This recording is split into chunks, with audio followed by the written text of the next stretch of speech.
Glad to know you're still with us. Dr. Femi Idowu-Adegoke is still with us. Thanks, Doctor, for joining us virtually. Thank you very much. Okay, before we went on that break, I was asking you a question about this particular report that has said that only 3 states have sanitary landfills while the remaining 33 states operate open dumping. Now, you're also asking about the states. I mentioned earlier Lagos, Oyo, Abuja, and of course, Bauchi State. These are the states and the FCT. So talk to us. Are you trying to say that there is a difference between what is obtainable in these states and what is called sanitary landfill? What's the difference? Help us understand where you're coming from exactly, so we do not throw away the report in its entirety. Maybe it's just a matter of understanding or communication. Okay, yeah, let me speak from the aspect of Lagos. In Lagos State, what we have is a controlled dump site. It's not a landfill. A sanitary landfill is engineered and has attributes and features like the cells, the piping to collect leachates, and to collect gas from our organic waste. So a proper sanitary engineer landfill is designed. It is not an haphazard dump. Okay, if I get you correctly, you're saying that the difference here is in the design. It's not haphazard, and of course there are other structures that are also put in place. Please go ahead if you can hear me. That's it. You are very correct. A sanitary engineer landfill needs to be designed and properly put features in place for the place to be properly managed sustainably. But what we have in Lagos,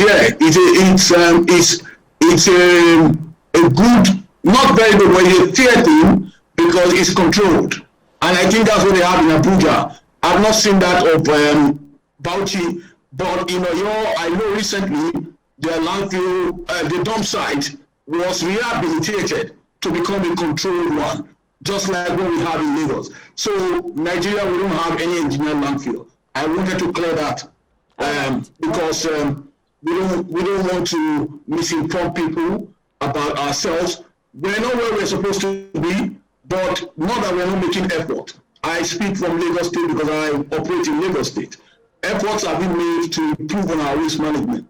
But I must quickly say this before I go on, that our behavior and attitudinal change towards waste management as a people, as a citizen, is key. Thank you for showing this picture because I saw this morning on my way to office. That's on our road in Ikoyi by Kepi Junction at the Ikoyi Plaza. You see what we call indiscriminate open dumping. People bring their waste from their house and dump it on the roadside. It is unacceptable. Why is it difficult, or why is it that we do not have the type that you have painted? Okay, 2 things that has led to that is lack of proper planning over time. And then the second one is cost, the price. It's a landfill, is sanitary engineered landfill, is kind of capital intensive. Waste management is not a caricature industry. It's a capital intensive industry. And that is what is going to take me to my next point while I was talking about behavioral and attitudinal change. Okay. As citizens, as people of Nigeria, within our community and our local authority and our state, we must begin to see waste management as a proper business, as as everybody's responsibility, because we cannot see waste management as welfareism or socialism from government. No, government has its role. The manufacturers, producers have their role to play. The citizens, the householders, the consumers, the generators of this waste have a lot of role to play. Your waste has to be presented properly in the right containers. Like in Lagos State now, every household is entitled to one bin, a wheeler bin at the front of your house. Minimum, you must have one. So that when the PSP come, you have presented your waste well, properly, and they can take your waste as well. And then let me quickly talk about the industry that I know very well, where I've played for over 20 years, is the recycling, where I always tell people, your waste is not a problem, but a resource. And like every resource, it has a value. And how do you unlock this value? You need to put in place a sustainable municipal solid waste management system to unlock that value. And what am I saying?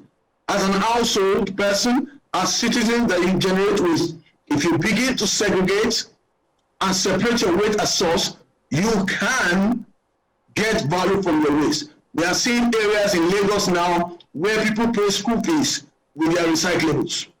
They pay their children's school fees with plastic bottles, with aluminum cans, with their pure water sachet that have been sorted and separated. So yes, that's an example of a sorted recyclable. That is a purple bag system introduced in Lagos 3 years ago. So, but when we do this, we minimize the amount of waste that goes to the dump site. All right, let me come in here. I like that you've started our conversation on recycling. I was going to ask you about that ecosystem and how Nigeria is faring, in that regard. Because like you said, it has its own value. It's a value chain, and of course, it's an ecosystem that we need people to get into. Talk to us about this. What are the challenges, really? Okay. I must say that I'm a player in that space. The value chain should start from the householder, the generator of this waste. If you understand that there's a value to your waste, you begin to separate your waste to unlock the value. You can actually use your recyclables to subsidize your waste fee, the fee you pay for your general waste evacuation to the PSPs. So that is why I say the value has to start from the generators. And then you look at the producers as well. The producers of these packaging materials need to understand that there is an EPR, that's Extended Producer's Responsibility guideline in Nigeria, to begin to be responsible using recyclable materials for their packaging. And then with we recyclers, we are Dr. Femi, if you can hear me correctly, please go ahead. Dr. Femi writes there, talking to us about the value chain in recycling ecosystem. And he has said a whole lot about how that we haven't even started yet in Nigeria, though according to him, Lagos State is on the verge of putting things in proper shape. And he also talked about how that even though your state had stepped up what it had just to something that is maybe formal or regulated, but not necessarily that which we are looking forward to, not necessarily something we would call a sanitary engineered landfill. If you can hear me, Doctor, you can take it up from there. Okay, I can hear you. I hope you can hear me as well. Yes, I can. Okay, thank you very much. Like I said, the recycling space is at its nascent stage. It's a growing industry. We're starting, but we're not where we are, but where we want to be. But we're growing it, we're developing it. We will not despise the days of our little beginning. So, in Lagos State, as the beacon of Nigerian in the waste management and the recycling space. So yes, the value chain cut across from the generator, the manufacturer, the producers, to advocates and enthusiasts about the environment, to the collectors of waste management, collectors of recyclables, where we have the formal and the informal sector, and then you have aggregators who actually start the processing of these recyclables. Then we have processors, and then we have off-takers who actually convert these recyclables to same material or new material. And let me quickly mention, in Lagos, we have about 2 already bottle-to-bottle facility coming up in Lagos State, whereby your PET bottle can be converted back to another PET bottle for use, which these are food grade bottles that will be converted, recycled back, so that we reduce the amount of waste that goes to the dump site. Secondly, we curb the indiscriminate and plastic pollution dumping in our environment. in our water bodies, in our canals, in our drainages. And that multiplier effect is that it will reduce, or if not totally eradicate, flooding, what that has become perennial in our society. We need to begin to be part of sustainable waste management. Okay, everybody has just a before role you to go play. ahead, just before you go ahead, I mean, there are those who are probably watching and will be eager to know what it takes to get into this sector. For example, the bottle to bottle, how much would it take, to start up that kind of business? How much would it cost for people to come into that space? Is it capital intensive? Okay. Like I said earlier on, I hope you can hear me. Yes, I can. Waste management, recycling, waste to energy, waste conversion are capital intensive. Even the collection, waste collection is capital intensive because you need to have a truck, you need to have the bins, so it is not child play. It is not everyone who is going to play at the upstream, because when you are talking about recycling, people converting bottle to bottle at food grade level, that is actually the upstream of the industry. You can start at the downstream. And what is the downstream? The downstream is you can come into the space and start a collection process. You can start collection. And then if you want to remain in collection, you remain in collection. And if you want to grow as you go along, you move to the midstream, what I call midstream, where you have the aggregators and you have the processors. And then if you have the capital and you can raise your venture capital and all of that, you can move as well to the upstream where you have the bottle to bottle. And it's not only bottle to bottle, there are non-food grade plastic bottles that can actually be used to be converted to polyester fiber. Polyester fiber is used in making football jerseys and mattresses and all of that, pillow stuffings and all of that. So the industry is huge. It's huge, but it's capital intensive. All right, thank you so much, Doctor. Just before you go, we're looking at performance indicators from the study that show that over 176.3 million Nigerians in 2022 are living in an unclean environment compared to 172 million in 2021. Now, this shows an increase of over 4 million. And if you ask me, I'm looking at economic potentials here. Talk to us about this. How can government or individuals, beg your pardon, key into this? I know we've talked about, the other time we talked about recycling, but now we're looking at the cleanliness ecosystem now. Okay, yes, like I said, the cleanliness of the ecosystem, it's a responsibility of citizens. As citizens, we need to play a part. And what is that part? We must have responsible consumption attitude. We must have change in our behavior towards our environment, towards the waste we generate. Everybody generates waste, but we don't want to live with it. Let me come in here. I'm asking, you talked about the value chain in the recycling ecosystem. So I'm also asking, away from recycling now, is there a value chain also in having or setting up a landfill and things in that regard? That's the question. Oh, okay, yes, there is values, like I mentioned earlier, there are values across waste management.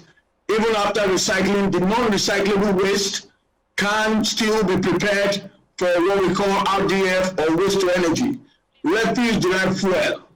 So that means we will have a minimal waste that are non-recyclable and not convertible that will end up in the engineered landfill, where it will be controlled and it will last long. So what I'm saying is, even the materials that are not recyclable and don't have to be totally discarded.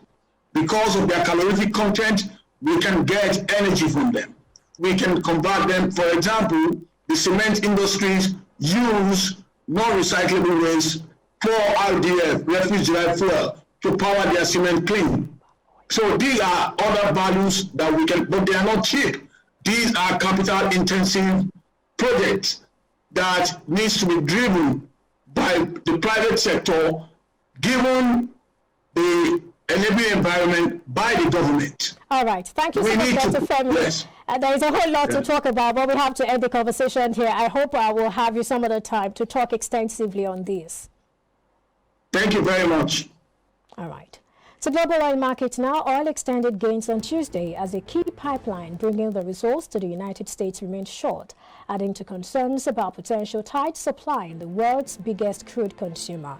Brent crude futures rose $1.16 or 1.5% to $79.15 per barrel, while U.S. West Texas Intermediate WTI crude futures gained $1.05 or 1.4% to $74.22.